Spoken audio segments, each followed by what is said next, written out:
And good morning, Trinidad and Tobago. My name is Anthony Defoe, Deputy Political Leader of the Progressive Empowerment Party, and your host for Pep Talks in the Morning. So, welcome everyone. Welcome. It's Monday morning, and wow. Well, it's starting out to be a fairly good day today. Although I didn't want to get off my bed earlier this morning. Not even hearing the cocks and chickens crow. It was just one of those mornings. You know how that can be. But the traffic doesn't look too bad at this hour coming into Port of Spain, so it's not too bad. And again, everyone, welcome to Pep Talks in the Morning. We have some pretty interesting things that we're going to be talking about. In fact, my weekend, I have to say, was one that was fairly quiet. Although on yesterday, I had the honor in being invited to a show at the Central Bank Auditorium. And I just really want to touch on that real quick. That show was Ladies' Room. It was a comedy of sorts, and I must say it was a very, very enjoyable show. It blows me away really to think of the type of talent that we have here in Trinidad and Tobago, and it's sad to also know in the same breath, the fact of how we are developing our arts and culture in Trinidad and Tobago. We have seen over the years how much talent we have coming out of Trinidad and Tobago on every level, in every aspect, in every different field. Whether it be music, whether it be art, as in painting, whether it be dance, production work, directing. It's a host of different things. And at the end of the day, we could be so much further. Than where we are right now, especially in our entertainment industry. We've talked before, like for Carnival, for example, there's so much potential development that could take place right there. And, let's just put the little brakes on just for a hot second where Carnival is concerned, because we're going to spin right back into that. But talking directly about that show at that Central Bank, if you guys had the chance to see it, it'd be nice to give some feedback. But my whole take on it was the production and director, the directing of the show in itself. It really was, I would say, flawless. It was very much enjoyable. There was a lot of humor in it. The script on point, I must say. And the way it was presented definitely was something that I strongly believe that the audience was definitely able to really be engaged with, as well as understand, the entire dynamics of what they were trying to present. So again, hats off and round of applause for you guys at Ladies' Room at the Central Bank Auditorium, the show that's happening right now. Nikki Crosby, a couple other actors involved. In fact, I was actually trying to pull up the names of these people, of all the people that was actually involved in that event. But I'll try to see if I can get some more information on that in a little bit, as far as pulling up more information on the names and stuff, because I definitely want to give them some credits before the show is out. But with that said, our local talent have not really been tapped into. I remember there was a time in Trinidad where we had programs such as Mastana Bahar, I think it was what was his name, Holiday Batourie or something like that, and Ricky Tiki with what was it, Auntie Hazel. I'm not too sure. I think it's Auntie Hazel. These were shows that really allowed our young people and citizens on a whole who have homegrown talent to actually have an opportunity to have a platform for it to be seen, for it to be developed. Where is that Trinidad and Tobago? It's about development of Trinidad and Tobago and everything that concerns Trinidad and Tobago across the board, whether it be through sport or art, academics, you name it. At the end of the day, we can be so much further We've seen so many other countries around the world that has surpassed us tenfold. They are very much first world, and yet we are still so far behind. Third richest economy in the Western Hemisphere per capita. We'll continuously sing that song simply because the population needs to understand, where we are as a nation, who we are as a people of this nation. We have to have the opportunities placed before us. We have to have hope created, available to us. Where is that? We look towards our leaders to create an environment of hope and opportunity. And how much of that have the people of Trinidad and Tobago really gotten over the years? Our middle class has basically shown us actions speak louder than words being one of your top goals. Get your education and buy a plane ticket and jump the country and go to another first world country, whether it be the US, Canada, Europe, or the UK.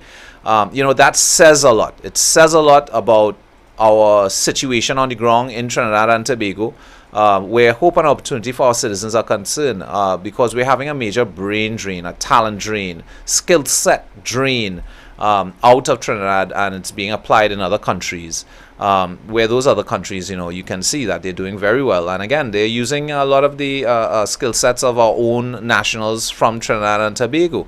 And again, us not creating a proper agenda, moving the country forward where development is concerned, step by step, having checkpoints and addressing that to the people, letting them know how far are we from that goal. If there are cost overruns, if there are issues that we're dealing with, if there are laws that's not able to be, whether it be changed or what have you. The point is that we are running around like chickens without a head. At least our leadership is, and it's a really, really sad thing because again, we keep saying these are people who have your masters, your bachelors, doctorates, and Dr. Keith Christopher Rowley. It sounds good being presented into the public space, but really and truly, for his almost 5-year time being in office, within this last session, what has our Prime Minister truly done for the citizens of Trinidad and Tobago? How much betterment have the people of Trinidad and Tobago really gotten under the administration that we are presently governed by, which is the PNM? It is very, very worrisome for me, only because, again, seeing our skill sets, seeing what we have as a country simply go by on the wayside, is being wasted, overlooked, not even considered, and worst of all, not even having the opportunity to be considered. That, I think, is a huge, huge problem, and that's a dynamic that definitely have to change in Trinidad and Tobago. And again, here at the Progressive Empowerment Party, we insist that we are not wanting to really dwell on the past, but why we talk about the past is because we must insist on allowing the population to remember, because we have a very short memory. Really and truly, they say, what is it? It's a 9-day memory or a 7-day memory that we have. We are very easily distracted. Trinidad, it must come to an end. It must stop. We are a smart people, and we do deserve a whole lot more. We should be governed in a much better way. It's the year 2020, it's the 21st century, and we are still acting as if we are having horse and carriage outside on the road. It's not back in the day. A lot of things have to change. A lot of things have to evolve. Our laws have to come up to the time, addressing the time that we live in, addressing the needs of the people, the issues of the people, what we're dealing with. And, the list goes on and on and on. But I would tell you this, with a Progressive Empowerment Party administration, we promise you, it's not about talking about the past. We will reference the past to certain things only because we would want you to have a fresh memory in your mind as to what we dealt with before. But the real mission is to look at where we are and decide as to where do we really want to go, and what is that plan that we choose to actually get there, from point A to B, where we are, where we would like to be. That part in the middle there, that's a real important aspect of things. So again, hats off to Ladies Room cast. Did a wonderful job this weekend. And again, touching on our local talent with our actors, songwriters, composers, directors, producers within the audio and visual video fields. Our painters and dancers. It's we have to put emphasis on this, our local talent, and I would spin right back into Carnival, that Carnival period where we market Trinidad and Tobago and that festival on a global scale. It's marketed internationally, and it's a perfect place for us to be able to showcase everything Trinidad and Tobago, whether it be food, whether it be arts and culture, and not just where music is concerned and our carnival with costumes are concerned. We can introduce paintings, artists in that respect. You can introduce different genres of music. You can introduce, folk culture in its originality of sorts. Highlight places in Trinidad and Tobago, whether it be the Bird Sanctuary, whether it be La Brea, where the Pitch Lake is at, Nyland Pool in Tobago. We have foreigners on the ground. Is how are we not capitalizing on it? Yes, we boast that we're having a potential in making $300-400 million during this season. There was a good question that was posed on the last show with Felicia, I believe. Whereas, what's the actual cost to us hosting this show? Are we in a negative or are we in a positive? Where's the transparency for that? And it being proactive as well, knowing exactly what we've done in the past and what our goals would be for the future, for future events. But no one is talking about this. It's just simply business as usual. Do what the heck you want to do, type of land, as Philip would say. But that's just what it is. And again, using Carnival as a place to showcase Trinidad and Tobago's art and culture, Caribbean music on a whole, not just segregating it to calypso, soca, and that type of thing. I mean, we have rap, so we have local contemporary music and so on. Why not create a proper plan for that to maximize the people who are here? I mean, yes, it is action-packed as it is, where all the fetes are concerned. You have the Calypso tent, you have Panorama, and all of these different things. But again, proper time management and proper fabrication of the festival in itself for a particular time frame. That's a critical thing, and I think that we definitely need to revisit that. Having talks with the Carnival Commission is certainly something that would be on the agenda in having some level of clarity, bringing people in that's involved within that festival and season, to have their say, have what their vision in their minds is towards moving forward and developing the carnival that we have, that's supposed to be the greatest show on earth. But aside from just simply the carnival, we also have to take in consideration the rest of the year. What are we doing where the rest of the year is concerned, where our talent and marketing of Trinidad and Tobago is? I really think about it for a second, because we usually just simply hear soca and calypso and stuff and that sort of stuff primarily during the carnival season, and right after we go right back to the conchas and reggae and all that sort of stuff. And nobody says no, that's fine. I am very happy to embrace our regional music. But again, I do believe in my own mind that we should put some greater emphasis on our own local music, especially upcoming artists, singers, songwriters, and so on. This is a very, very critical thing in finding new talent. We have no idea what's out there right here in Trinidad and Tobago, our own citizens. Young, medium, middle age, elderly. I mean, you have people who have lost many opportunities in bringing forth their talent, naturally given, or possibly studied. We just don't have those opportunities for our citizens, and again, it's simply worrisome to see what we have as a citizenry have to deal with. What do we have to maximize ourselves, our potential? Our leaders, it boils down to the leaders of Trinidad and Tobago. I mean, yes, the people themselves have a role to play in self-development and so on. No one says no, but I mean, really and truly, we have to take serious consideration in the actual environment that our citizens are operating in, and where is the hope and opportunity that they have in order for them to maximize their potential. So that in itself, in a nutshell, basically gives an indication towards our entertainment in Trinidad. Again, it is something that I really would like to see have greater development on, and I would definitely say getting into office, having a Progressive Empowerment Party administration, it would be one of my pet projects to be inserted into, in trying to pick sense from the nonsense and help usher a way forward for Trinidad and Tobagonians where this is concerned.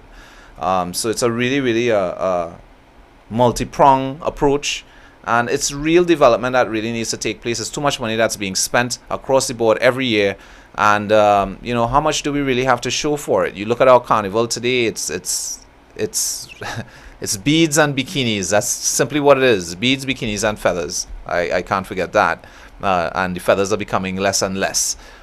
It was It was a good feeling, I have to say, to see Peter Minshall come back out into the public, presenting his mass this year, where he won. And again, Mr. Minshall, hats off to you. You've done a fantastic job, and really and truly, I welcome you back into our carnival and our festival with open arms. And I really hope that other mass band leaders, mass makers can, not follow, but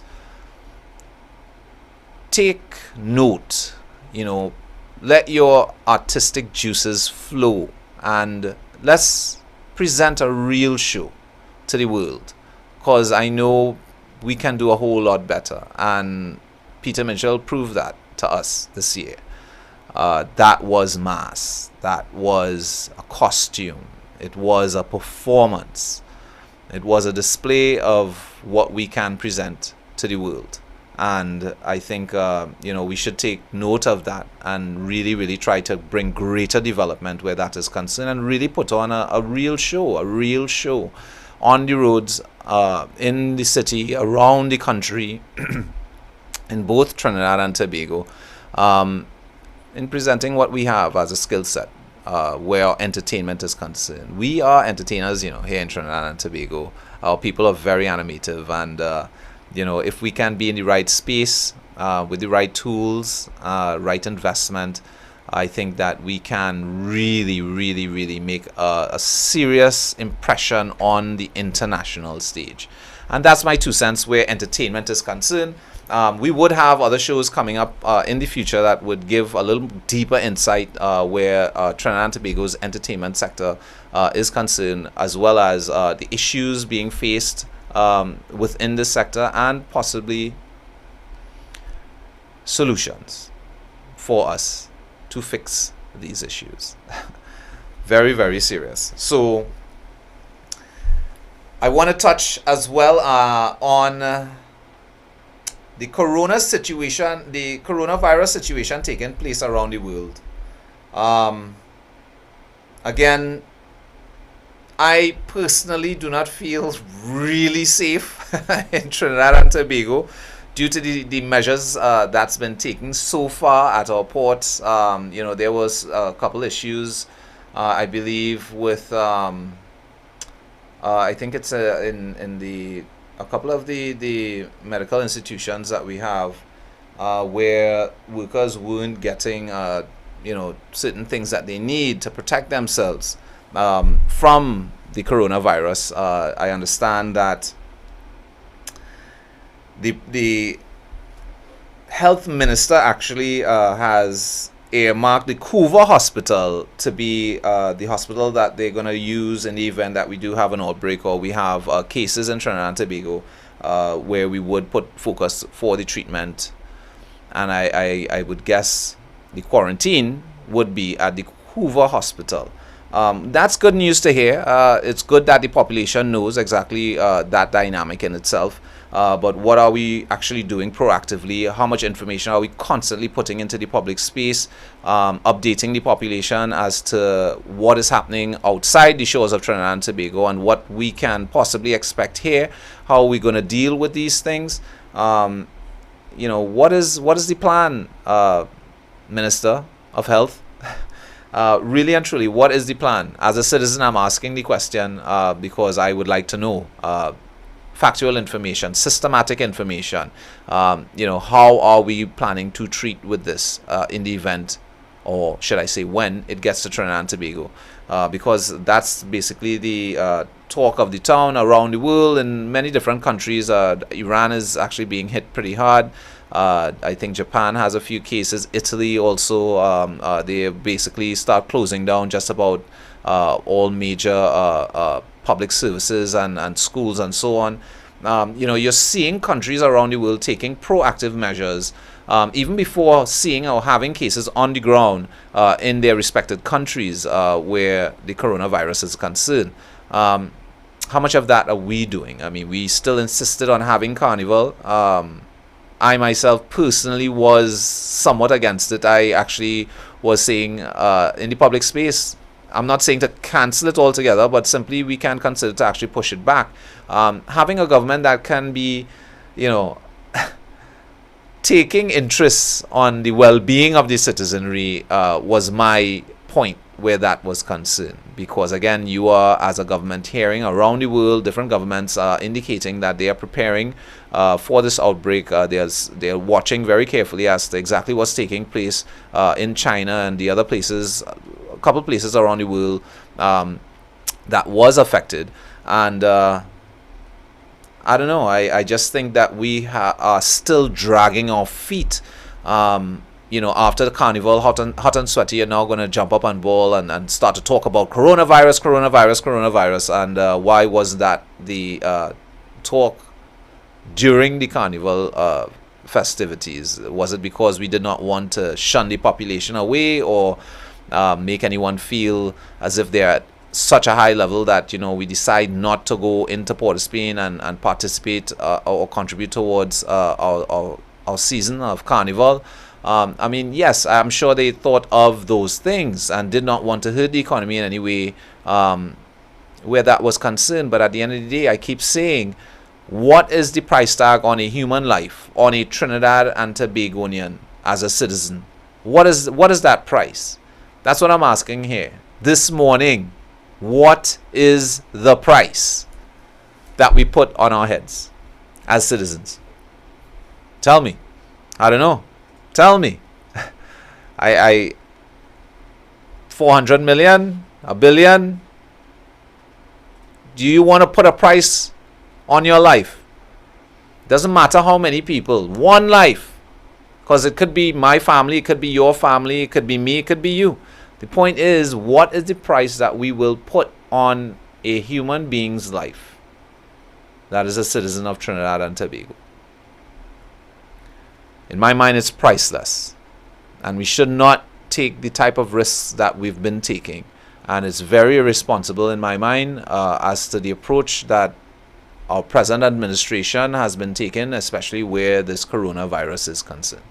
It's very, very bothersome. And I just hope that they can get their stuff together where at least it can make a whole lot more sense.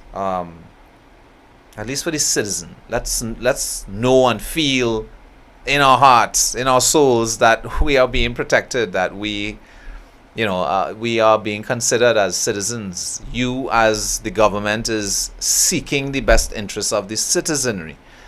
I would like to feel that way, and I'm not feeling that way right now. And a lot of other citizens that I've talked to, a lot of my peers that I've spoken to, they've all said the same thing. They are not comfortable at all of the environment in Trinidad, that we are taking things very, very lightly, and there's simply not enough information being placed out into the public space where this is concerned.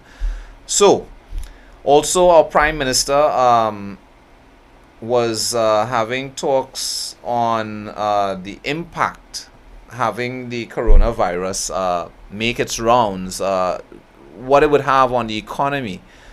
Again, proactive measures. proactive measures, not reactive measures. Don't wait for it to hit the fan. We can deal with it before.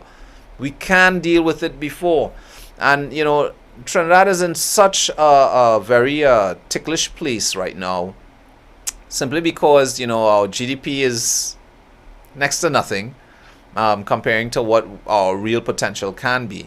We don't have diversification within our economy in itself. Again, circulation of monies through Trinidad and Tobago and its population is also very, very stagnant. Again, having cost of living be high, and having price of food being so high, having such a large import bill, bringing food in to feed the population. I mean, we have a lot of things running against us as a population, as a country. And my question again, what is our administration that's governing our country right now, which is the PNM, doing proactively to safeguard our resources, whether it be food, whether it be energy, whether it be foreign exchange, you name it? What are they doing? Prime Minister can't stand on a podium and talk about having concern about the economy, but the question is, what are you doing, Mr. Prime Minister, about that?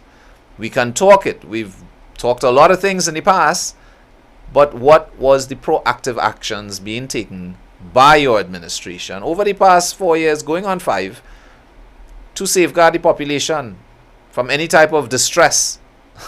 But instead, we have a whole lot more distress happening, and it's, I don't know, boy. It gives me a real headache. You have the health minister, the Alsing, I believe, he's launching a diploma in health visiting program. It's a health visiting program, a diploma in that. I really don't know. I really don't know. It's to prepare graduates to promote respectful community-based nursing and care.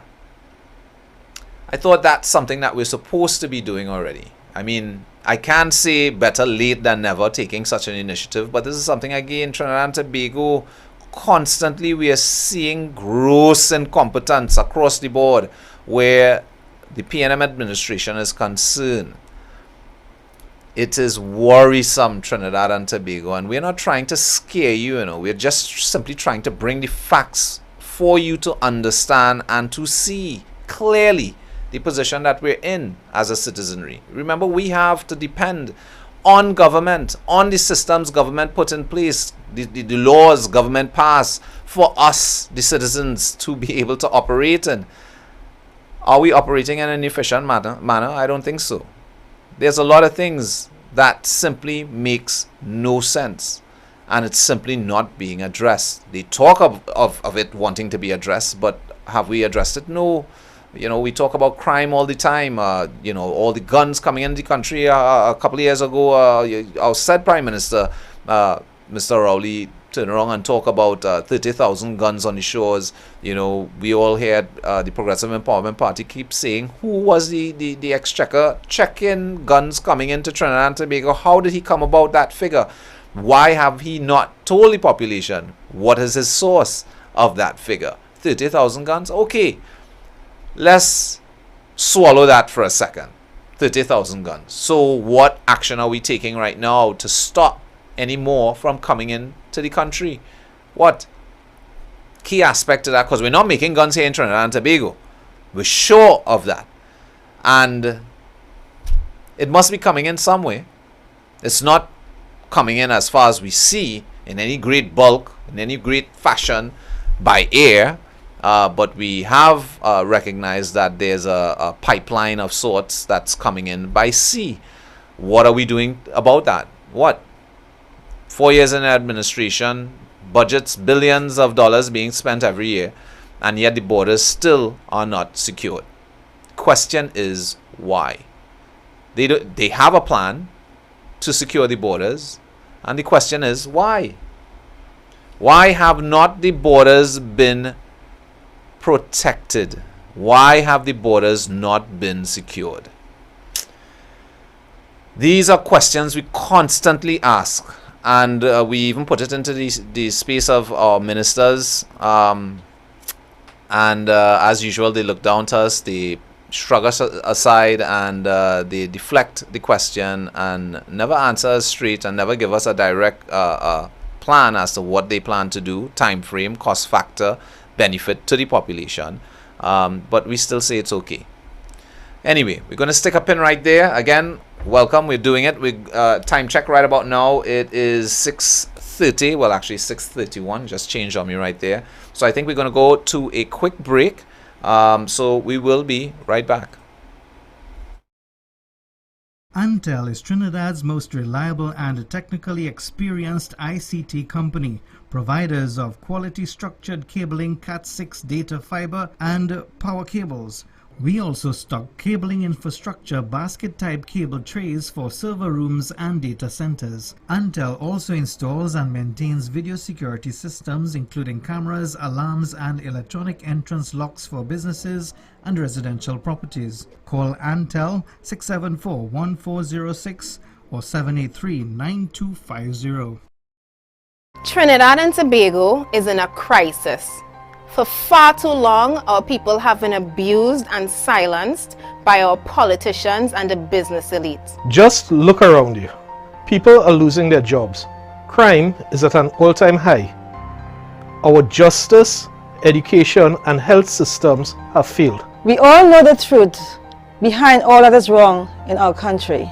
Corruption is destroying us. Billions of our dollars are being looted by a small group of business people that use our politicians to divide and distract us, so they can take what they want, leaving us with no hope for a better country. All of this is because we've never had leaders who seek the interests of the citizenry as their first priority. I am here because I'm not taking it anymore. I am here because I am not taking it anymore. I am fed up of politics as it is in Trinidad and Tobago. It is time we elect leaders with the backbone and the love of our people to go after the corrupt, evil elements in our country, hell-bent on serving their own pockets while we suffer. And it is time that we as a nation take a collective stand against wrongdoing. So we are making a plea to the nation to rally behind us. Because our freedom of speech is being threatened by those who don't want us speaking out on these issues. A man that I greatly respect is one of those leaders fighting for a better country. His name is Philip Edward Alexander, and he has bravely challenged the people and institutions that are destroying our nation. To date, he has been threatened with 5 lawsuits for having the courage to ask state agency UDCOT on why the renovations of the President's house cost $89 million. When experts in the field have estimated that that job should have never crossed 20 million. Where did the rest of our money go? We refuse to stand by and allow any agency to use our courts to try and silence and punish Philip or any other citizen of our country for trying to seek the truth. If you're fed up of corruption and want to be a part of real change, support Philip and the Progressive Empowerment Party in this fight. This fight is not for him or us to bear alone. It is a fight for you, our loved ones, and our friends. It is a fight for the future of our country. You can help by making a contribution to Philip's legal fees and help him and PEP expose the truth and shine light over the darkness of corruption. Go to our website at peptt.com, click on donate and see all the ways you can pitch in. There is hope. Our country can be saved, but we all need to stand together. My name is Felicia Holder, Chairman of the Progressive Empowerment Party, and I support Philip Edward Alexander and the PEP. I support Philip Edward Alexander and the PEP. I support Philip Edward Alexander and the PEP. I support. I support. I support. I support. I support. I support. I support. I support. I support. I support. I support. I support Philip Edward Alexander and the PEP.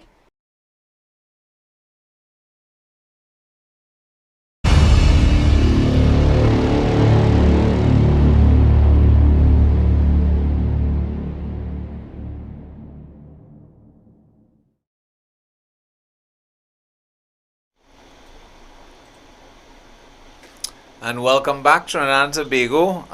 Once again, it is Pep Talks in the morning, and we are back from our break for our second segment. I would like to introduce, well, actually, we're going to have a little discussion right now. We have a call in. We are diving into cannabis, marijuana. Quick discussion pertaining towards the decriminalization of marijuana here in Trinidad and Tobago that's recently happened. The question is the government actually being proactive? Again, here's that word, proactivity, in trying to usher this new industry in. On the phone, I actually have Javid Bash. He is general manager of Grass Lab Herbal Supplements here in Trinidad and Tobago. So we're going to have a little discussion with him. He's more involved in the medicinal applications of cannabis. I'm sorry. Good morning, Javid. Good morning. How are you going today? Not too bad. You may have to excuse any noise you hear in the background. I have a very active dog this morning. I hear that. Well, at least just make sure that there's nobody running through your yard. That's the most important thing. I hope he does bite. No. Absolutely. If anything, it may be our client. Well, that's good to hear. Well, again, thank you for being on the show this morning. If you like, you can just give a quick bio of yourself to the listening audience, pertaining towards your skill set, what you're involved in, and well, we're going to go into it, but go right ahead now. Sure. So, as you mentioned before, I'm the general manager of Grass Lab Herbal Supplements. So essentially, my company is cannabis-based in the sense that I do consultations, and then further past that, I do treatments for varying conditions from minor to critical illnesses using cannabinoids as a medication. I've been doing this for actually the 9th of this month will make it 4 years since I've been in operation. My company is legally registered. I have been for the same amount of time. During that space of time, I've had a lot of clients with some issues that I've never even heard about in my life. And unfortunately, the majority of them are not getting the help that they need from the medical industry right now. This is the regular pharmaceutical industry. Regular pharmaceutical industry. Right. It's either because it's issues getting the medication. I've had quite a few cases where doctors have diagnosed conditions incorrectly. I've had issues where they have prescribed medication that simply has not been working for the client for years, but yet they're still on it. And in quite a bit of these cases as well, when I switch them to a cannabis-based supplement, they sometimes see results, if not the same day, within the same week, which they have not been seen for years using the regular Western pharmaceuticals. And I think it's highly unfair to someone who is looking for treatment for debilitating conditions to have to go through these I don't even want to say steps, because sometimes they don't even know what they have to do because they keep getting runarounds. And they're out there, they're spending a lot of money, a lot of time, and at the end of the day, they're still suffering. And I find that's totally ridiculous for us to have an industry here where we could actually provide free healthcare alongside paid, and both of them are failing the citizens of this country. Yeah, very, very true. Very, very, very true. It is a sad situation where the medical industry in Trinidad is concerned, especially within the public sector. It's I tell you, you go to the emergency room. I mean, you're lucky to get a Panadol Fales, see a nurse or a doctor. You have to spend hours on end in a place such as the emergency room, and the key word here is emergency room.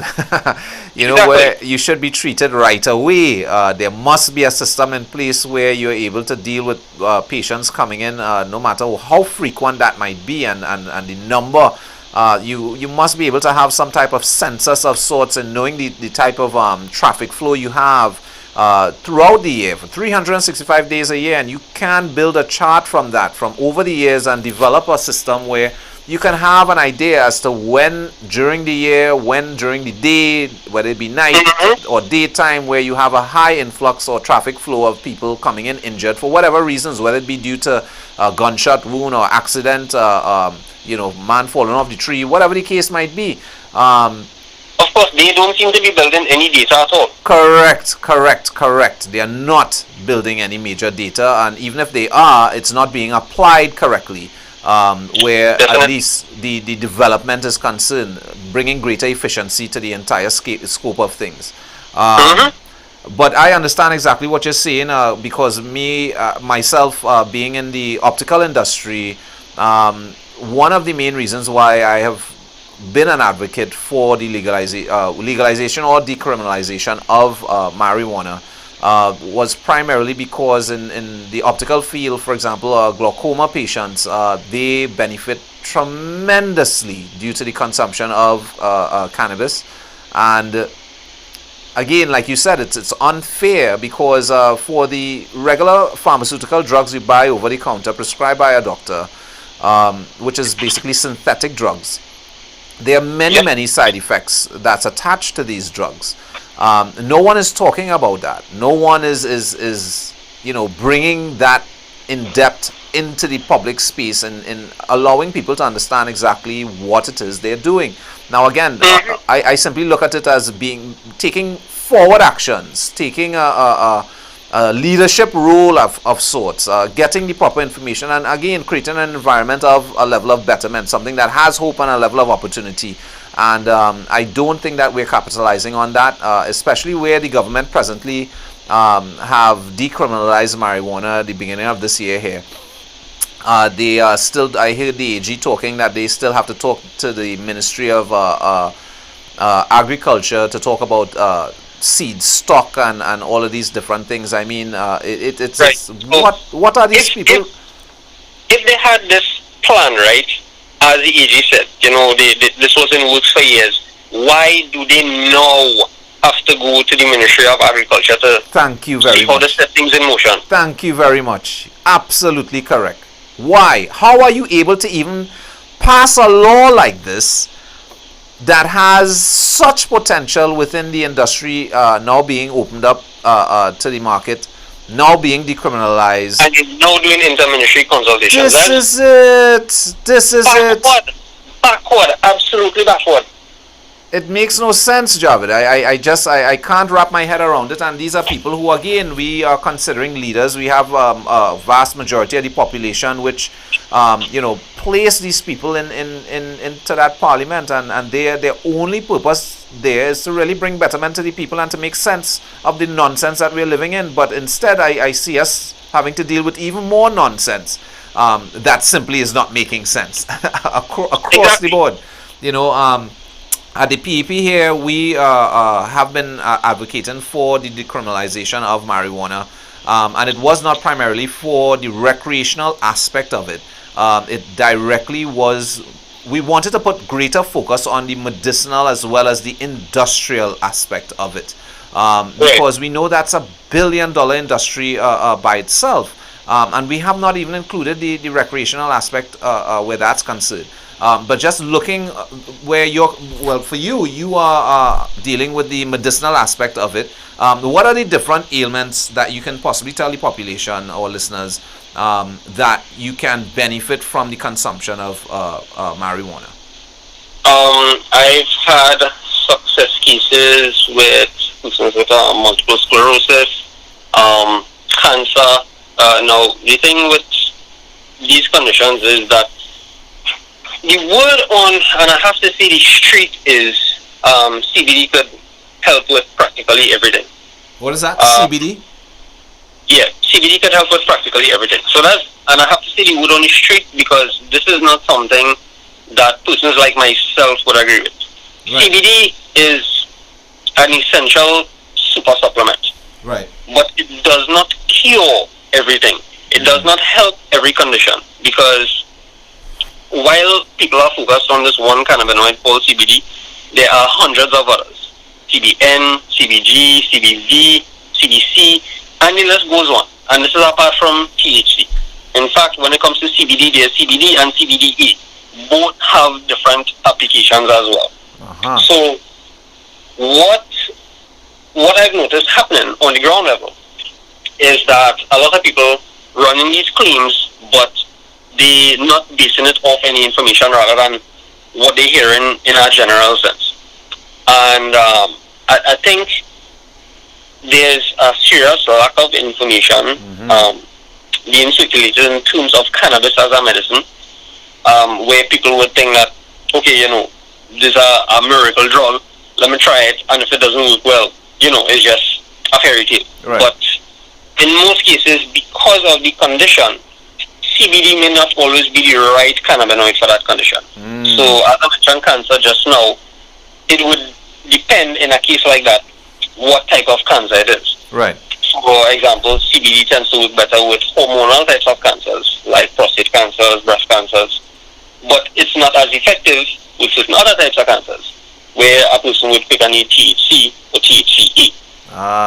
Now, look, before you go on further, because people might be wondering, what is this THC and CBD that you're talking about? Could you give the listeners a little explanation as to the concept behind the two components that's present within cannabis?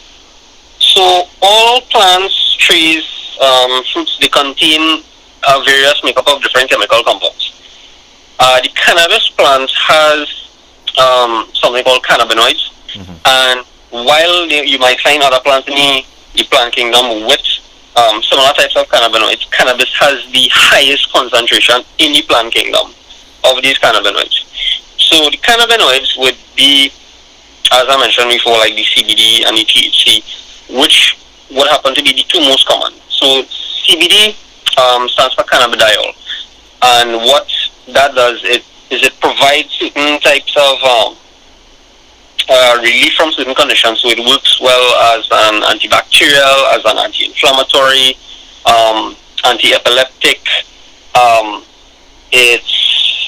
It works great for cancers in that it stops cell proliferation. It has a lot of medical benefits. I mean, the list would be too long for me to go through this. Right. Hundreds and hundreds and hundreds. The difference with CBD and THC is CBD does not provide the psychoactive type of effect as THC does. Right. So you would normally hear most people say when they use cannabis they get high. So that high, quote unquote, feeling is from the THC. That's so the it provides THC. more euphoric effect. Right. But that does not mean it's solely for a euphoric type of effect. THC works well also as an anti-inflammatory. It works great as a painkiller. Excellent for persons suffering from insomnia, appetite loss. So you find that cancer patients who have issues with chemotherapy in that they have problems eating after and they're really nauseous, Right. THC can actually help with the symptoms that they experience. Well, I've heard cancer, AIDS patients. There's many different applications within the medical field where the THC application is concerned. So what I do, I don't just do sales of products, so I do consultations as well. So I would get like a background history, family history, everything to do with the symptoms they were diagnosed with, the current medications that they're on, just as much information I could get before I put someone on a cannabis-based regimen. Right. So the conditions I treat, apart from like the multiple sclerosis and the epilepsy, cancer, I also treat persons with, and I would have to say, crippling anxiety. It's not severe. Crippling is a really bad form of anxiety. I can't say that's an official definition, but for someone that has that, it's almost like if they have no life or the ability to function. Depression, stress. I have a number of autism cases I'm dealing with right now, and this would go from anywhere. Who's the youngest person I'm treating right now? He's probably like about 5, Right. Oldest person is in their late 80s. So there's no age limit to what cannabinoids can treat. So it has a wide variety of applications, both medical and industrial. And it's really just about setting up things properly from the ground up so everyone can have a fair chance at being in the industry and really excelling in the fields that they choose to be in. Right. So I don't just go on Google and look up these things. I'm actually certified in cannabis as a medicine. I have multiple certifications in cannabis studies, which will include everything from bud tending, laws and regulations, dispensary service operations. Currently, I'm doing my diploma in CBD as a medicine.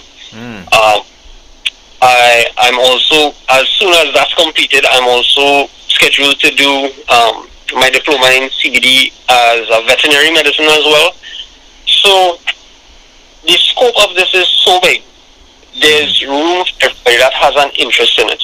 Right. But the way that government is setting things up, it's really going to stop people dead in their tracks from being involved in the industry. Well, I think that the government really, and I have no shame in saying this, that they're using this as a political ploy.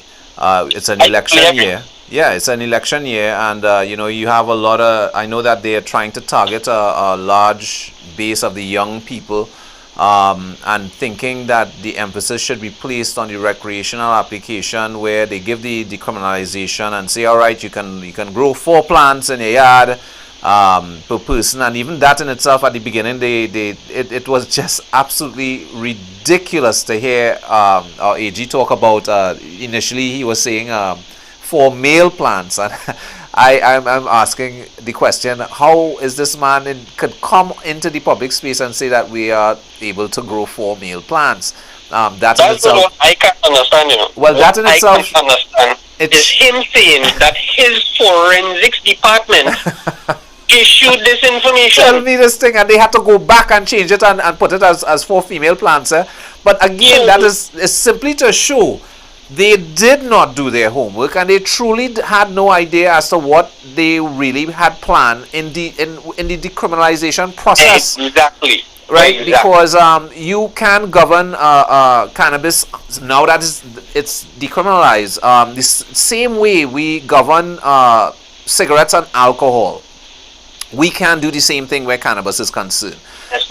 My question is you're now looking for seed stock and all of these different things, you know, trying to have communication between the different ministries in fabricating whatever. And this is all after the fact, you know, after the fact of them bringing legal decriminalization into the public and making it a reality, and still not having all their T's crossed and their I's dotted.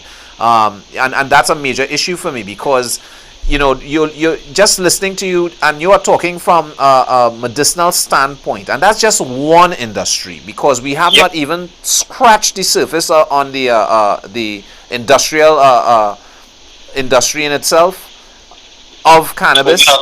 Exactly, because you have fabrics, you have ropes, you have concrete. There's a. Go ahead. You could build an entire. Are you familiar with hempcrete? Yes, this is what I'm saying. Hempcrete. It's lighter. It's stronger. It's waterproof.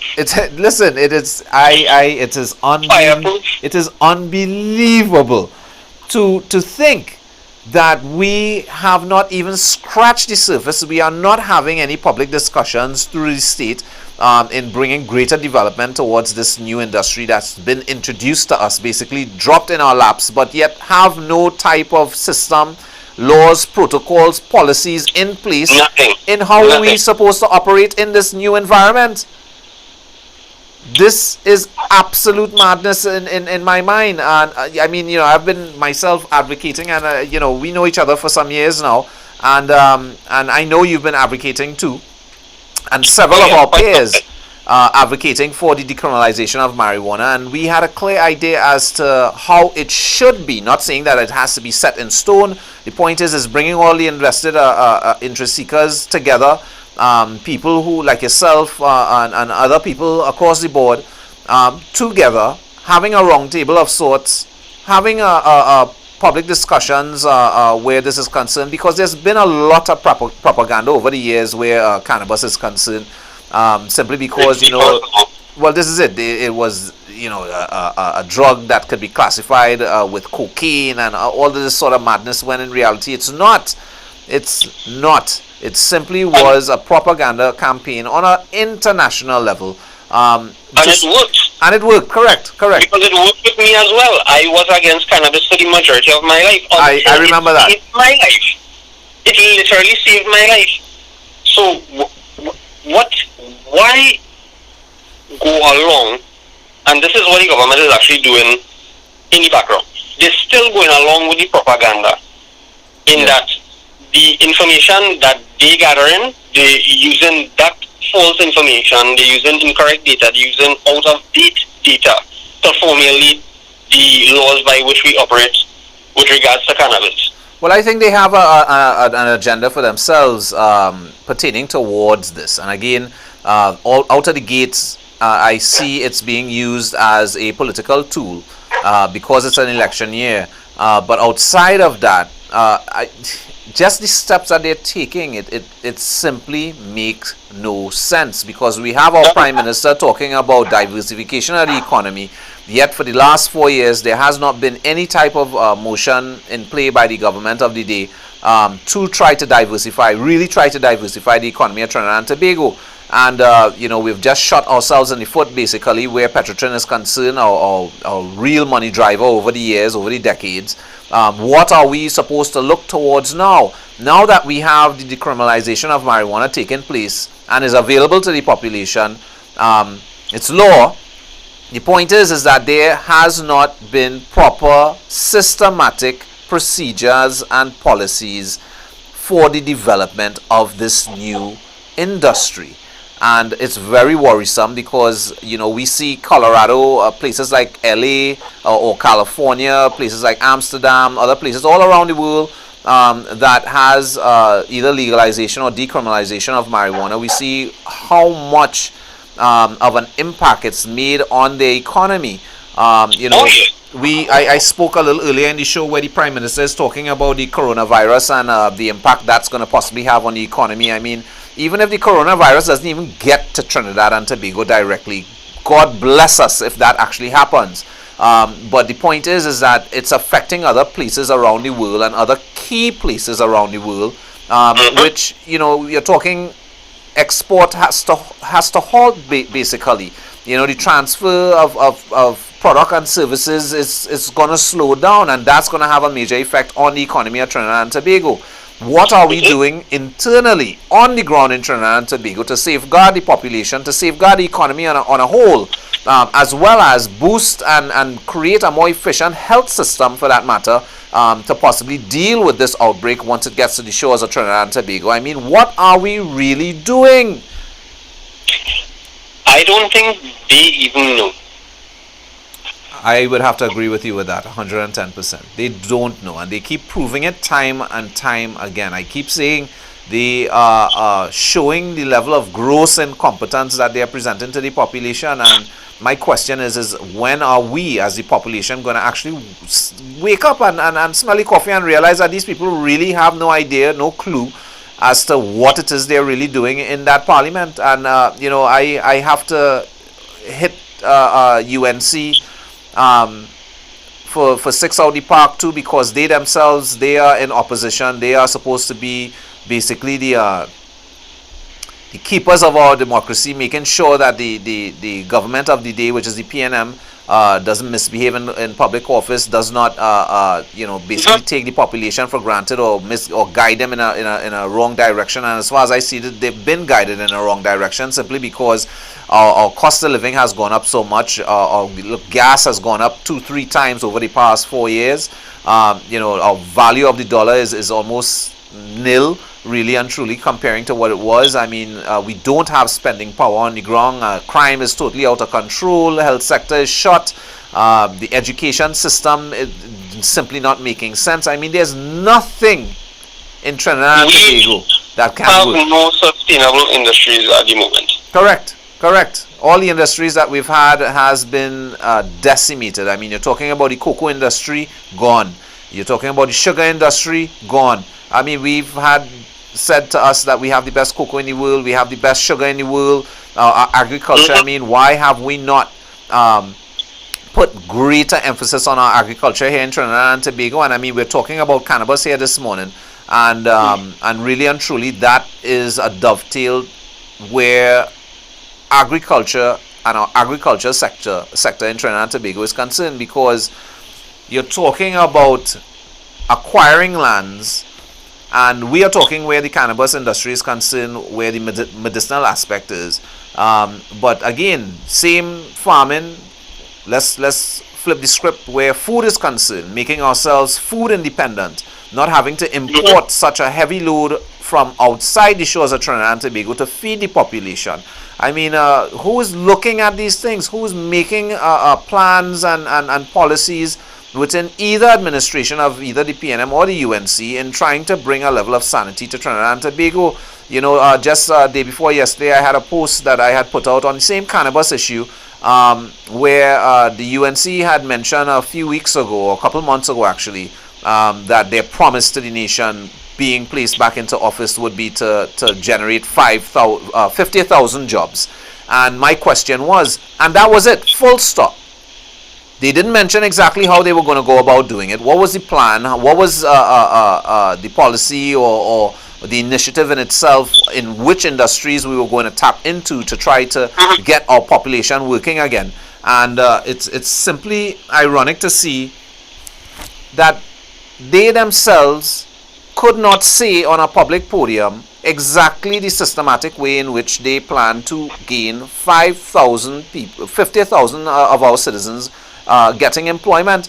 I made a simple example, and it's just to show the no-brainer scenario that we can run into, simply because just in the cannabis industry, for example, with the three different industries you're talking about, recreational, medicinal, and industrial, we can look at 41 constituencies and create a program within the agriculture sector geared towards the cannabis industry in the three different areas where we can possibly employ in each constituency an average of 1,000 citizens. 1,000 citizens in each constituency.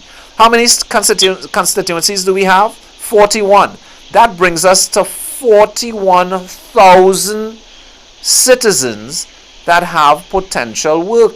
Now, we can say that in the public space because we have policies and plans, we have initiatives being placed into government to roll out for the population on a national level to actually create jobs on the ground. We have that. Just in agriculture. In agriculture, correct. But anyway, let me just stick a pin right there, Javed. Just give me a second. We're gonna go on a quick break, real quick. Time check is now 7:03. Actually, we were supposed to go on that break 3 minutes ago, but do stay on the line, Javed. We would come back and touch base on the hemp industry, or the hemp aspect of cannabis, and you know, we would let's just take it there for a sec. So, Trinidad and Tobago, don't go nowhere. We'll be right back.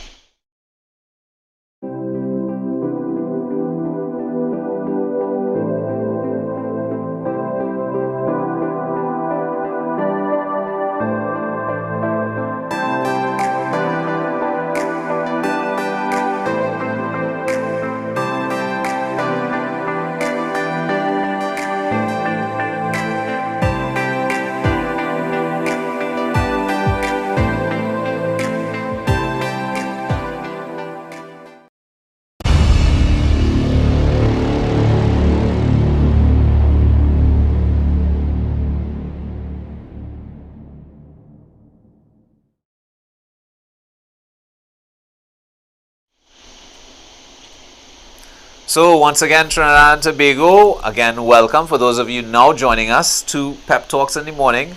Yes, it's a Monday morning here, and I do have on the phone live call, Mr. Javed Bashk. and he is the general manager of Grass Labs Herbal Supplements. Someone who is somewhat versed in the field of cannabis and the different industries associated to it. We are having this discussion today because we simply want to be able to put information into the public space on developing this new industry that's been posed to us.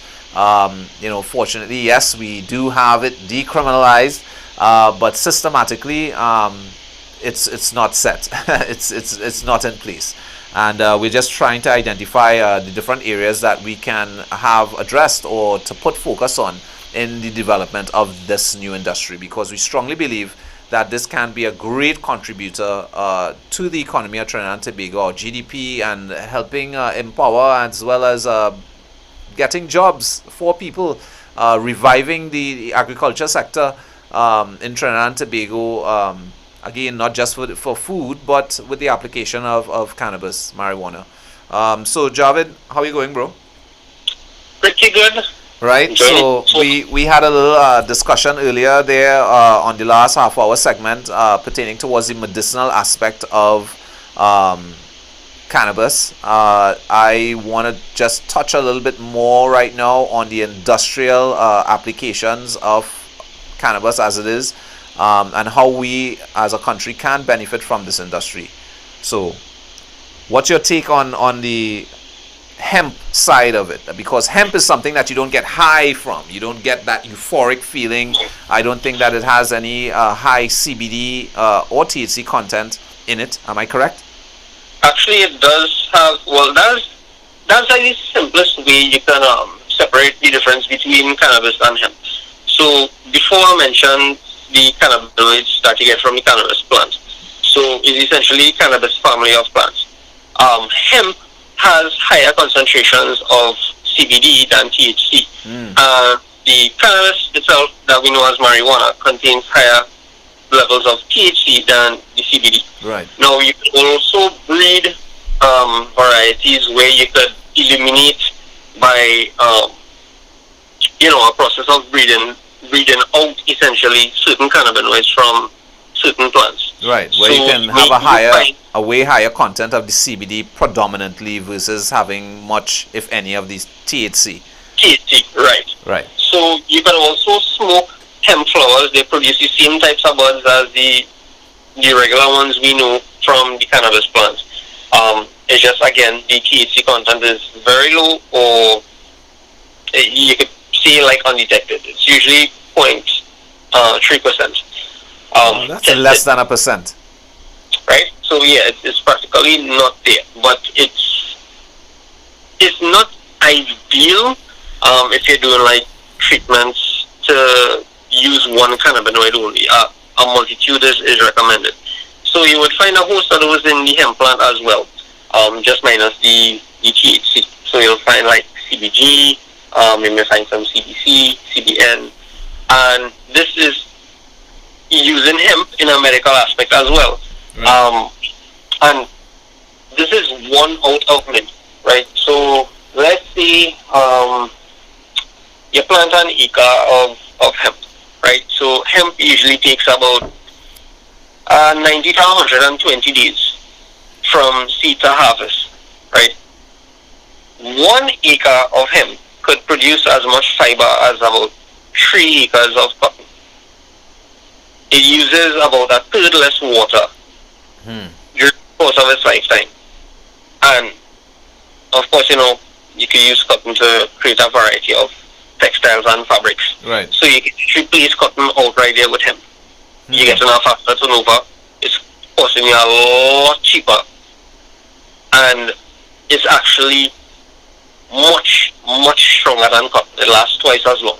And it does not collect anything like mold, mildew, things like that. Right. You can use hemp to produce, I'm pretty sure by now some people will be familiar with like hemp oil. Now the hemp oil you will usually get from the hemp seed, which is one of the most nutritious foods in terms of like essential fatty acids that you can find on the planet. Hemp seed itself is a superfood, and you can use that to make pretty much anything that you can make from soybeans, you could use hemp seed to make it as well.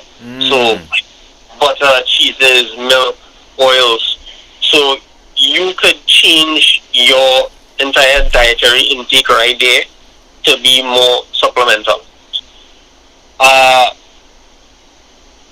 What you see, the list is so long. Besides the foods and the fibers, I think one of the most exciting things that you could do with hemp, besides like the nutrition and the fuel side of things, is the housing. Because yes, the housing industry, the applications for hemp within the housing industry. I remember, we just spoke, we just touched really quickly before we went to the break, pertaining towards hempcrete, which is a concrete block of sorts, Trinidad and Tobago, which is fabricated. It has components of hemp, basically built into it. That allows the brick in itself to be a much lighter brick. It's much stronger than a conventional brick. You were mentioning that it's fire retardant and waterproof. And waterproof, yes. I think that right there is a big deal. And again, for us to be able to be leaders in this industry in our own region here in Trinidad and Tobago, I mean, Jamaica has taken some major steps where the industry is concerned. They've taken a large step where the recreational aspect and medicinal aspects are concerned, because they're doing major exports right now, where cannabis is being grown in Jamaica and exported to different places around the world for different applications, of course. In some cases it's for recreational application. In most cases, as far as I've heard, on the ground in Jamaica is being directed towards a medicinal aspect, where they are pulling the oils, they are extracting, whether it be from a plant that produces more of a THC or plant that producing more CBDs, and creating the applications from that, whether it be in the oil form or capsule or what have you. And again, we can only sit back and look at Jamaica forging themselves forward. And if you look at the economy of Jamaica right now and what it's contributing to its economy, where the cannabis industry is concerned, I mean, it says all, man. It says all, and it's just sad to see that our leaders in Trinidad and Tobago is making such missteps, and it's the population at large too being quiet about it. In my mind, I think why I wanted to put a little extra emphasis on it today on today's show, because there's in recent time been a lot of talk where cannabis is concerned, the decriminalization here in Trinidad and Tobago. People are still not sure of a lot of things as far as the laws and what happened was, and I was trying to warn people about this for a while. What happened was, people who consume cannabis, they essentially get a cat and bag, and it turned out to be this big show where is like the government really pushing for this because they're concerned about the people and they want to give the people something, and they fight for it and say, you know what, we're going to do it in 2019. In fact, we're going to do it before Christmas. We're going to give this to all you. And everybody was in absolute glee. Like, oh gosh, we finally get what it is we want. And through all of that, I was saying, no, you're not really paying attention to what is going on, right? The control bill not even passed yet. Right now, you just get a free pass. This is temporary. And I get fired down for that in the beginning. And now that the other little parts start trickling in, people start realizing, but wait, this actually turning out to be worse for us than what we were told, right? So I could only see things getting worse if, and this is nothing political, this is just facts. I am of the utmost belief that if this administration remains in power, through the population of the country that smokes, because this is a demographic that they didn't have all the time. Right. Most of the people that smoke, and of course, going against the propaganda, going against the stereotype, most of the people that smoke are of a different type of consciousness.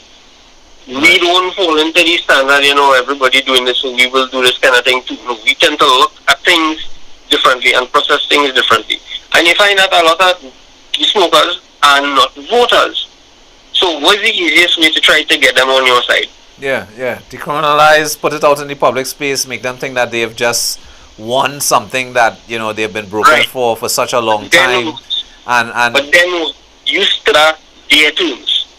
Exactly. And just to show how they're not even sure as to what it is exactly they're doing. They talk about that it's legal for you to have in your possession 30 grams per person, correct? Correct. Now, cannabis, marijuana plant, can produce up to 300 to 400 grams from one plant. Exactly. So, the question is the government of the day trying to still have loopholes in the law to be able to run in a man's house and basically arrest him? This is exactly it. This is one of the things that I have been saying. And get this, with the anti-gang law that they've passed, think about it this way as well. If you have, for example, how much? 5 adults in your home, because it's just been made clear that it is per household 4 plants per person. Right? The talk before was 4 plants per household. But that's not the case. The actual information really is 4 plants per person. Now, if you have 5 people, adults, living in a home or in a yard, or 10 people, right, that is 20 plants, right? Or if you have, if not 5, you have 10 people, that is 40 plants, right? And the point is, you now can run in a man's house, and because you have that number of people, you can see they are operating as a gang with an illegal product. Well, because they intend to distribute or something. Intend to, boy, Javed, exactly my point. Exactly my point. And this is one of the things that I've been saying. It makes no sense. It now seems to start to be making sense in people's heads. Things start to now be clicking, but wait now. So if they're saying this, that means this could happen. And this is what I am hearing on the ground, right? This is what coming out of people's mouths now. Things gears now start turning in their heads with what's exactly happening with regards to cannabis and the laws that they're creating to put things in place. So, look, let me just give you an example, right? So, for me now, if I decide to go into being like a full dispensary distributing both THC and CBD products, because right now I'm doing just CBD only, I have to get a retail license. But I would also have to get an import license to get it into the country. So that's now when I get it into the country, I have to get it from point A of import to point B, which is my location. So I will now have to get a transportation license. Right. So that just sends the cost up for me exponentially, if I might even be able to afford 3, far less for 1, because nobody has any clue what the cost of the license is going to be. Right. We don't know cost or the period of time for which is valid. But I can bet my bottom dollar that they're not really going to be looking out for small businesses like mine to be a part of the industry. They're looking for corporate, big businesses, right? Corporate. Who can afford these things. Now, that would put me in a position where I would have to spend either X amount of money to get 3 licenses when they could structure things for businesses to just operate on that 1 license where they're getting everything done. But now, I will probably have to go and outsource to somebody who has a specific license to do this kind of work. Right. Right. Now, you might say, okay, that's creating room for the industry, but not everybody wants to run a business. True. Not everybody wants to grow, right? Not everybody wants to process. But the way you're setting things up is for the people who actually interested in doing these things and will say, you know what, I might make a sacrifice. I might take a loan and get a license. I'll make back the money from my business. Right. You're going to make it difficult now to say, well, yeah, but you also need X, Y, and Z. And you don't have it, so hard luck. You don't really fit into the equation right now. Mm-hmm. Very true, very true, very true. In the long run, and I just hope that the rest of the population, if they're not doing their own research, if they're not paying attention to what is going on the ground, you're going to end up, we're going to end up in a worse place than when we started. Yes, I believe so as well.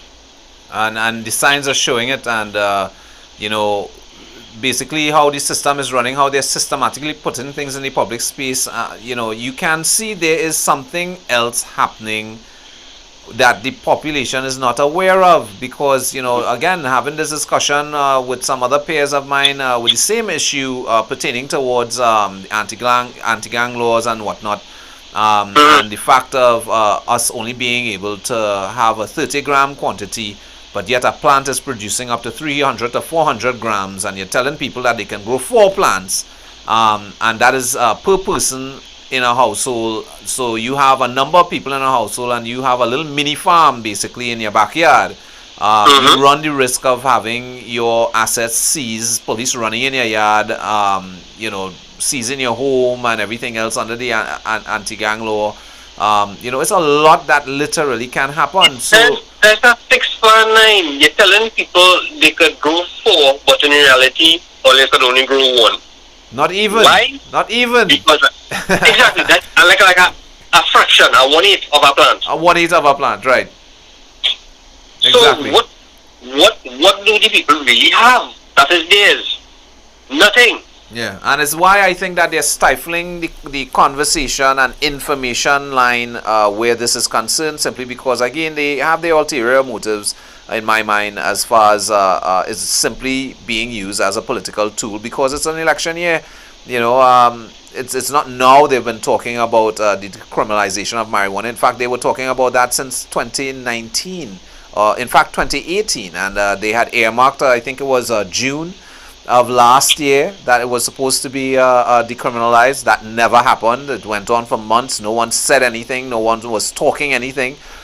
In my mind, I said, well, okay, it's not decriminalized. Maybe they're talking to all the other bodies of state, whether it be Ministry of Health, whether it be Ministry of Agriculture, because if you're introducing something like this, you're decriminalizing marijuana, several things have to happen, because if you want to incorporate government within the fray of things, within the fray of this industry, you have to look at CBD content, THC content, just about everything that we spoke about before earlier in the show.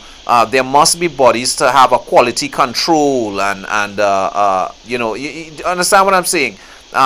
Yes. Simply to have something systematic in the public space, in the system in itself, that would safeguard the population, because you don't want people to start growing synthetic cannabis that has 50% THC level, or what the case might be. Again, is for us to have proper dispensation of information, how to cultivate, how to access seeds, what type of plants to grow, what are the applications for these different plants, you know, the holistic approach and information factor that the population themselves really need to be able to decipher exactly the environment that we are supposed to operate in now that it's decriminalized. And that's the whole point. That's what I'm trying to drive home in the minds of the people, because the people are simply misinformed.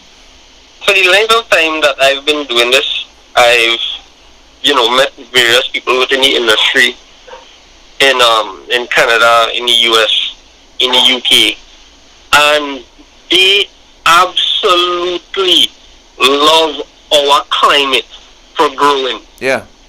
And wish that they had just for a month the kind of weather that we have down here for growing. And these are large scale farmers, these are breeders. Imagine what what kind of industry we could have had. We could have been the hub of the Caribbean. Yep. For a cannabis industry. We should have been the ones to start that ball rolling. Well, and we did not. Yeah, and you're right, and I would agree with you 110% on that. But I will also say this: better late than never. And I still think that Trinidad and Tobago has a great chance with proper development and investment and information to develop this, for us to be the leaders within this industry. But because again, here at the Progressive Empowerment Party, we are not putting major emphasis on the recreational aspect of it, because you know what, it was illegal and it was being used and consumed on the ground in Trinidad and Tobago by a large portion of the population. They were consuming cannabis when it was illegal, recreationally. And the point is that, are we running down the decriminalization of marijuana for a recreational standpoint?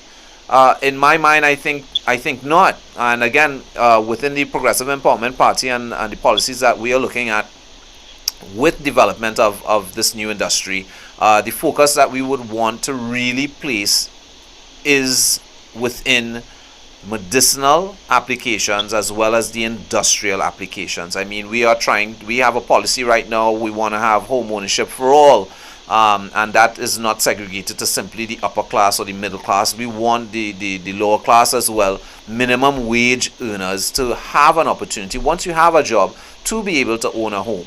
And if we are able to develop an industrial application where hemp is concerned, for example, with Hempcrete, again, we are building homes that are much stronger, that would be more durable. And I strongly believe that with proper development, we can possibly have this even cheaper than what present blocks are being sold for. The entire industry needs to be developed. We are at the point now where we are playing catch up, but with the current state, we actually moving backwards. Yeah. And that needs to change. If we need to be up to date with the way the industry is progressing, and it's progressing rapidly, we cannot be doing things the way we currently are. Agreed 110% with that, brother. Well, Javid, we are at 7:28. It's a quick time check, Trinidad and Tobago. So we're gonna be closing off this segment. I would love to have you on the show one of these good mornings when we make a spin back into the agriculture sector, putting some feature on that within one of our future shows. Obviously, we would be encompassing the cannabis industry, because again, it works hand in hand with the agriculture sector. Because again, it's farmlands we need to acquire. You're growing plant matter, so you know they have to work basically hand in hand. So with the development of marijuana here in Trinidad and Tobago, it would also help usher in development of the agriculture sector as well, because we don't have to simply put emphasis on cannabis. We have to also incorporate, on a big sense, food items, whether it be potato, sugar, rice, plantain, dasheen, whatever the case is. The point is, we need to find ourselves in a place where we're able to actually feed the population, as well as help them medicinally, as well as help them industrially, on an industrial aspect. With homes building and so on. So again, Javid, I thank you so much for giving me your time today and being on the call. Again, I would leave you with you giving your final comments to the listeners right now. Sure. I encourage everyone out there to try and pay attention. If you have a vested interest in the industry, pay attention to what's going on. Make your voices heard about anything that you seem unfair to you and the population, because we definitely need to make some changes to this if we intend to make some kind of actual progressive change. For once, if anyone needs to get any information on what I do or possibly help, they could check my pages out on Facebook or Instagram, GrassLab Herbal Supplements.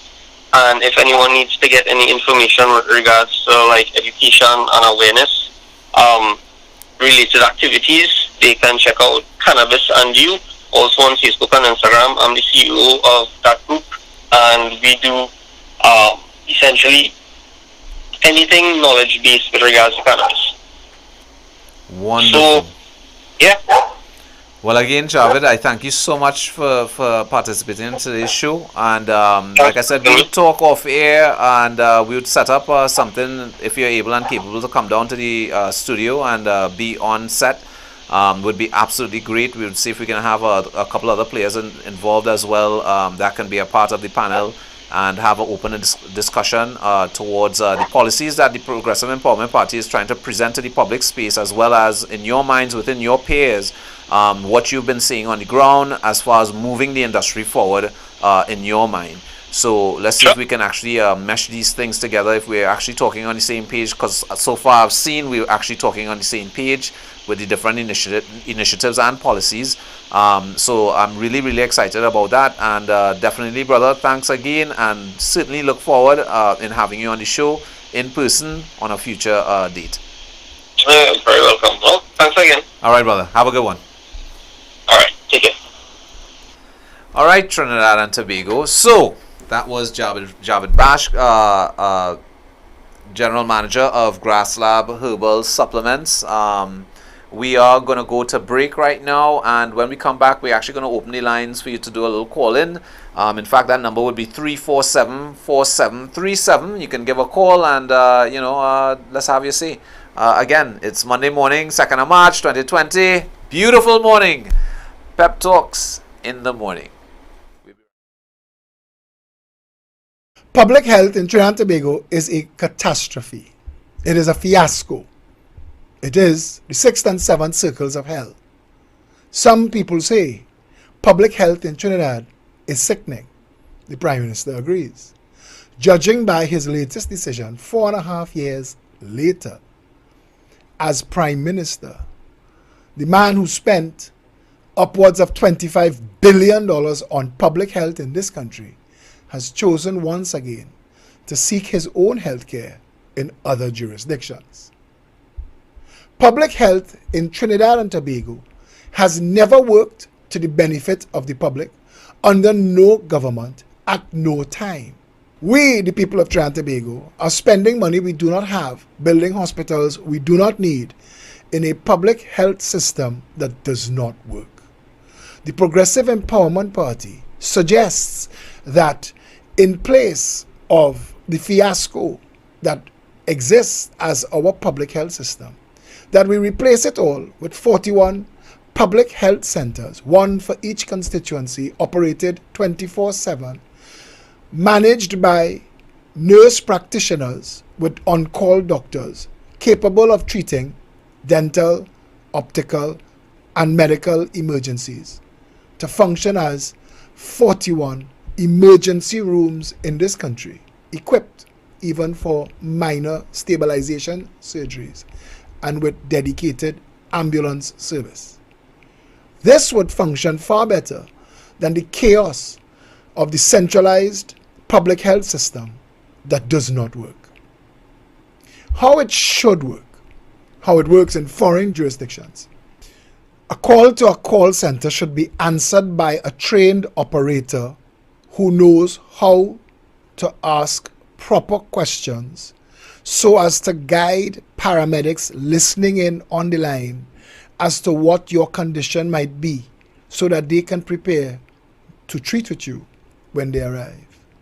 The call to that call center that identifies your location plugs in GPS coordinates that guides the ambulance directly to you, so they don't have to call asking for further directions, looking for landmarks.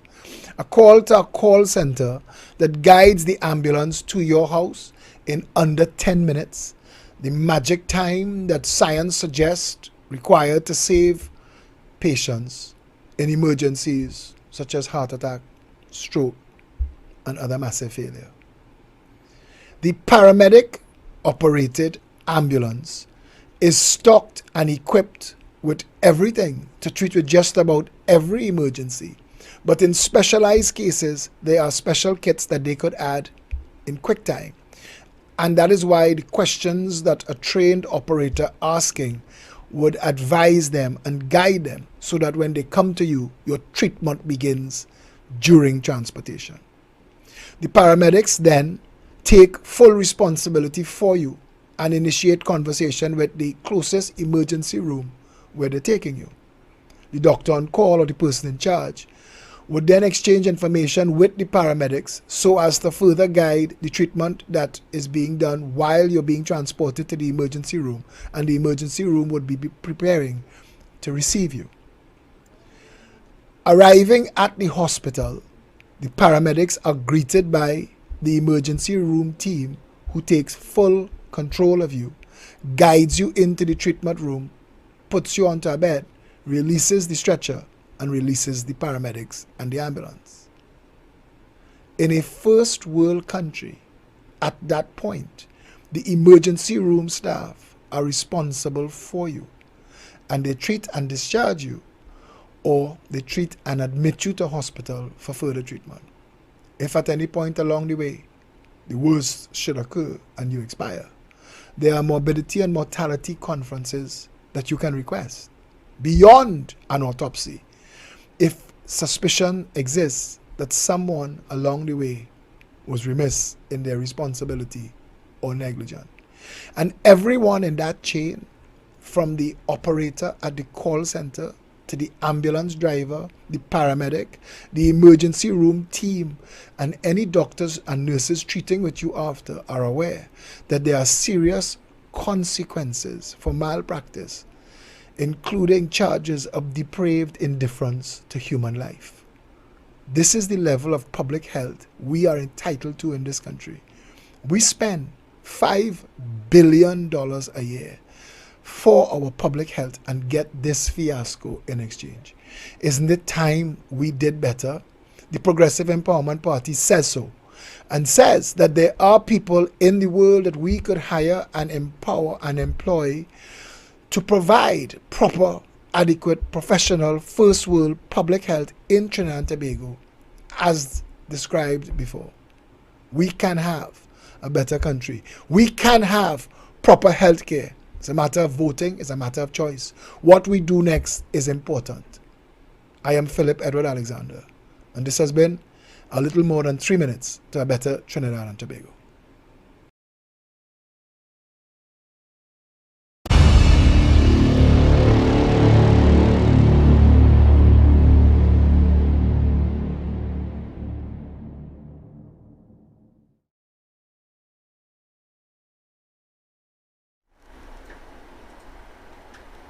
Yes, Trinidad and Tobago, and we are back. Pep Talks in the morning. And for those of you now joining us, my name is Anthony Defoe, Deputy Political Leader of the Progressive Empowerment Party, and your host for this morning's installment of Pep Talks in the morning.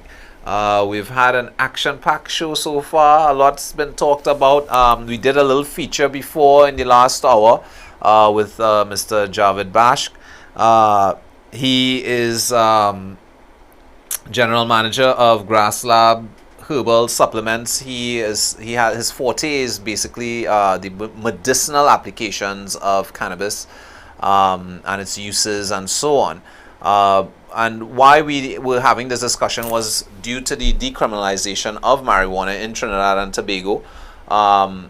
Seeing the missteps of the administration at hand of present day, which is the PNM, Mr. Alwari, to be exact, because this is the Attorney General, really. This is the man is setting the laws in stone, and there's been talk where he still has to have talks with the Ministry of Agriculture, possibly the Ministry of Health. I did not hear him say that, but I think that he does need to speak to the Ministry of Health. Again, we need to have proper systems in place for this new industry. There's three major areas that we're looking at. Well, you have your recreational, which we know we can consume, whether it be via smoke, whether it be via teas, whether it be via foods, cookies, oils, cooking oils that is, butters and so on, would fall in the recreational aspect of the cannabis scope. You have your medicinal applications, which basically address a lot of health issues. People who have cancer, AIDS, leukemia, glaucoma, across the board.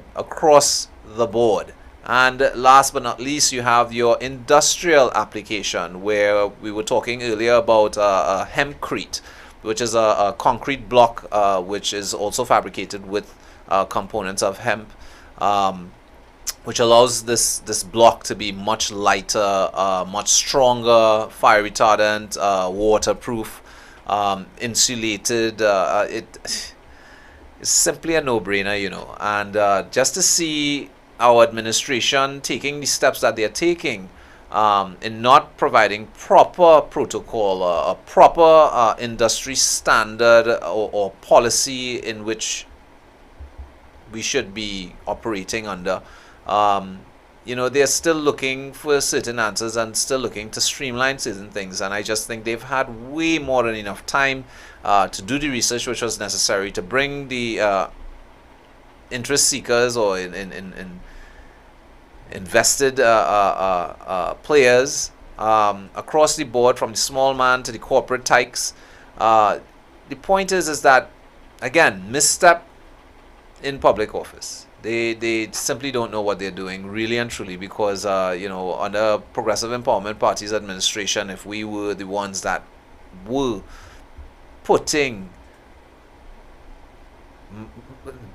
cannabis as decriminalized, you know, the plan would be, it certainly would not be the way that it is right now, and that's a fact, because we have a very integrated, wide scope of these three industries and the development towards them. And at the Progressive Empowerment Party, we strongly believe that this can contribute tremendously, not only in diversifying the economy, again, helping our GDP be in a much better place. It can contribute a very good amount, and I would not be surprised at all if this industry in itself were to outweigh our present GDP, because I think our present GDP is approximately 23 billion US dollars a year, if I'm not mistaken, somewhere around there. Don't quote me on that, I might be wrong, but it's not too far from that figure. It could be just a little bit less, it could be just a little bit more, but it's around that figure.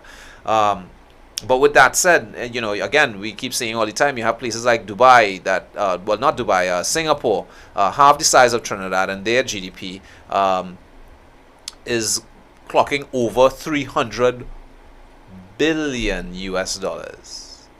As to what we have as a nation here in Trinidad and Tobago, so why aren't we not in a better place? Why is our GDP so deficient? Why? What is the reasoning behind this?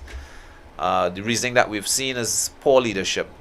That's the reason. Poor leadership, and that poor leadership is across the board. You know, we can't talk about the lesser of the two evils. The point is that you've had all administrations of the past misstepping along the way. We are in a place right now where we're supposed to be 10 times better than where we are, but are we? No, we're not. We're the richest economy in the Western Hemisphere, as they say all the time, per capita, but you look outside and we are not that way. It's not the scenario that we're living in. You know, things are crazy outside there, and the question is why. We have a small population, 1.4 million people is nobody to manage. And having a resource-rich country as our own, being placed geographically on the planet in a place where we don't have to really worry about hurricanes as much as our sister islands and partners throughout the entire region of the Caribbean.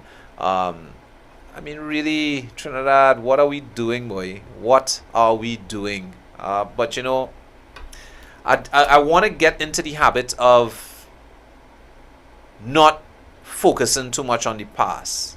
But it's hard to, because it's the only form of example that we have to pose to the population and showing you what's wrong. Really, what's wrong? What we've been accepting wrong? And the point is you have a new political vehicle on the ground right now. And this political vehicle is yours, Trinidad and Tobago. It's no one else's. I do want to open up the phone lines if anyone want to give a call in this morning at 347-4737. Again, that number is 347-4737. You can give me a call. Let's touch base. Let me know what's going on in your neck of the woods. If you were looking at the show earlier, if you have any comments towards what was said before, or you have a personal take, you can feel free. It's an open platform. Again, we want to engage the population. We want to know what you're thinking. Again, we don't want to shove anything down your throat. We want this to be something that you yourself can understand and can agree with, knowing where we are and how we get to go to where we want to go. And that's what it is. So against that number is 347-4737. Give us a call and let's see what's going on in your neck of the woods. I'm just kidding. But again, Trinidad, we just can't do what we've been doing for the length and breadth of our independence thus far. We have to bring a level of change. We have to accept a level of change. We have to give that change a chance. Again, really and truly, check it out. Do I have it? 21 policies. 21 policies at a glance. This right here. And this is 21 from 100 policies that the Progressive Empowerment Party, once placed into office, will roll out nationally. The country could fix, you know. It's not rocket science. It's simple will to do it. Simple will to fix it. Simply having people who know what the job is and who's willing to do the job. Not coming with excuses. Not blaming anyone from the past. Look, we know, you know, putting us into office, the economy is in a mess. Our diversification is almost non-existent. There's not much money in the treasury for that matter. We are in ridiculous debt and it's going up by the year. The point is that we need to address all these things. We can be in a much better place, and again, it's simply about scrutinizing the environment that we're in, identifying the problems and dealing with those problems head on, coming with real solutions, real timelines, real cost factors, real impact as to what those initiatives are going to have for the population on a national level. We can't do the sweet talk anymore, you know. Action. That's where we need to be as a nation. We need to ask the questions. We need to hold the people that we place in that office accountable and responsible. It's a must.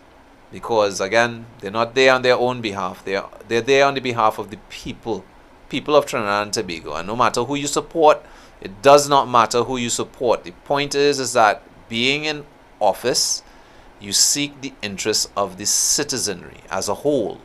You don't simply help your own supporters, as the PNM administration has shown in the past, putting focus on their supporters, but not in a major way, because when you look at the strongholds of the PNM, really and truly, look at these areas: Laventille, Sea Lots, Enterprise, the Beatum, Carenage, Labrie. There are many, many places around the country that is in a deplorable condition. The citizens in those areas have no hope and opportunity. The infrastructure is almost non-existent. I mean, and these communities are PNM strongholds. If you're a PNM supporter right now watching this show, ask yourself, why? A political party that's had economic reign, social reign, political reign. Why are your supporters still in the position they're in 58 years later? It's beyond me. And forget about party, you know. I would not tell you to put great emphasis on party. Put the focus on individuals that's able to get the job done. Put the focus on policies that can make sense to you, that you can see yourself and your family is able to actually benefit from. Because that's what it's all about. It's about betterment. The people are supposed to be in a much better place than we are after having independence, after having 11 administrations passing through that parliament, 11 leaders. We're supposed to be 11 times better. And yet we are not. In fact, we are probably 11 times worse than where we were getting independence. It's a hard thing to swallow, knowing that we are such smart people and we have all this skill set, and yet we've chosen to stay quiet. We've chosen to run down the racial politics, because that's where the lines are drawn. There are lines across the country, in every aspect, at every level. We do not identify ourselves as Trinidad and Tobagonians. We identify ourselves as Afro-Trini, Indo-Trini, who have money, who don't, who live in a posh, upscale neighborhood and who's not, who has a great job, who doesn't, who's white, who's black, it's lines across the board, man. And we should not subscribe to this. We are better. We are better than that, Trinidad and Tobago. It's just for us to understand that. I mean, really and truly, the environment that we've had to live in some cases, we've had generations being born into something that's all we know. Thing is it's time for change. We're not stupid, and we know for a fact that we can have better. It's just to have the will to do it. It's just to have the will to be able to present better to the population. Let them see it. Let them feel it. Let them experience it. Let them know it. At the end of the day, giving the Progressive Empowerment Party a chance in government, we will show the people of Trinidad and Tobago how much your worth is, what your rights are, how much better of a life you and your family can actually have. It's about creating a proper agenda, proper checkpoints, proper accountability factors, transparency factors, as well as each individual that you, the citizen, put in that parliament to be responsible for that portfolio and answer to you. That is where we are. That's where we should be. Trinidad and Tobago. This is all you know. We've just created the platform for you to hear, to understand, to be heard.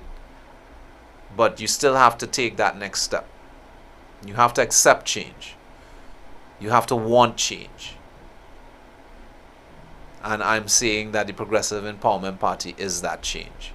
I was a regular citizen just like you. I was very much jaded of the political environment in Trinidad and Tobago just like you. I came from a family, on one side was UNC, the other side PNM. Here I am, stuck in the middle. Common sense would prevail, because one by one, family members are opening their eyes and understanding exactly what they've been dealing with and how much better they actually could have had. Knowing that they now have a political vehicle that is geared directly for them, seeking the interests of the people, betterment for the people, bringing hope and opportunity to the citizens of Trinidad and Tobago on a national level. Whether you vote for the Progressive Empowerment Party or not, if we are fortunate enough, due to you having us in that parliament, we would treat Trinidad and Tobago holistically. Not one citizen on the shores of Trinidad and Tobago would be left behind. Not one. And that's our promise to you. It's about betterment. We know we can have it. So, we are almost coming down to the end of our show, and it's been a very interesting one today. Actually, I enjoyed it very much, putting a lot of information into the public space, having our call-in guest, Mr. Javid Bash, from Grass Lab Herbal Supplement. He is general manager of this company, and he's very much involved in the medicinal aspect of marijuana, that industry. And again, it's not about putting focus on the recreational aspect. It was illegal for so many years, and you had a large portion of the population that was smoking it away.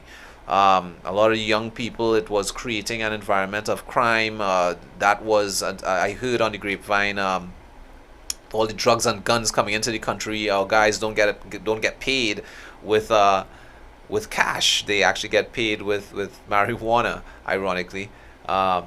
And that's basically a portion of what's been on the streets, on the blocks, and having the environment with who want to create a turf and protect turf and all of this sort of madness. Trinidad and Tobago, come on, man. We can do better than this. Again, it's simply to secure our borders, ensure we have no more guns, drugs, human trafficking coming in or out of the shores of Trinidad and Tobago, dealing with the crime that we're presently having on the shores, getting rid of the guns that's on the shores of Trinidad and Tobago, getting rid of the drugs that is on the ground in Trinidad and Tobago. And do not classify marijuana as a drug, because it's not. It's propaganda where that's concerned over the years. There is real information that you need to assimilate, that you need to understand, that you need to truly have a clear idea as to what marijuana really is, what benefits it can bring to Trinidad and Tobago. Other countries around the world is not crazy, they know. Point is that we can look at issues that those countries have dealt with, bringing legalization or decriminalization on their shores, and we cannot make the same mistakes. We can streamline this to a point where a lot of the negatives, if there are any associated to this new industry, is at a minimal or possibly non-existent. It's simple information that we simply need to capture, we need to acquire, we need to understand, and we really need to dispense to the population on a national level in developing this new industry that has been posed to us, that's been presented to us. And again, we've been brokering for this for a very long time, but it's just sad to see the steps being taken presently by the PNM administration, not really knowing exactly what to do. But I refuse to believe that they don't know what to do. I would like to believe that they choose not to do what they're supposed to do where this industry is concerned. The agenda is not for a betterment of the people. It's a betterment to them. It's an election year, and they're using it as a tool, and it's just not cool. But we are going to put it out there as much as we possibly can. In every instance we can, we will shine them up, as they say. We will let the population know exactly where the missteps are being taken, and where it's not truly benefiting us as citizens of this country. We mentioned before, it's 30 grams. We're allotted to have one plant can produce up to 300 grams, and we have rights to grow 4 per person in a household. So again, I'm not saying that we need to bring that figure or quantity down, as in how much a person can grow. We're just saying that we need to scrutinize the laws in itself that we would like to present to the population in itself where this new industry is concerned. Because it's just not about getting high. That's not what it is. It's not about euphoric feeling. It's about truly implementing a medicinal platform as well as an industrial platform for this. We've been using it recreationally and putting focus on the recreational aspect of it for way too long.